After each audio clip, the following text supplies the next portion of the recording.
Hello everyone, my name is Dimalang Jihani, and if tatanungin ako kung ano yung family is, for me, family is the one who supported you, who supports you, who encourage you, kung sino yung palagi, yung sila yung andyan palagi, and I would tell na hindi yung family ko, but my friends. Because my friends is always there for me to support me and also encourage me to do many things.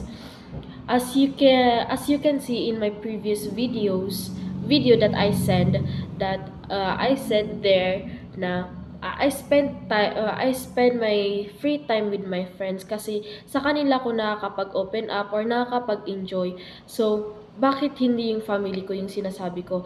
Kasi living in a strict household is mahirap ka makakapag-open up, and also hindi mo makukuha yung bond na gusto mo, because I live in a strict household, kaya hindi ko na-enjoy yung buhay ko pag andito dito kasi lahat sila nagagalit, and they are not like supportive like my not like my friends, but my friends is supportive and encourage me to do many things.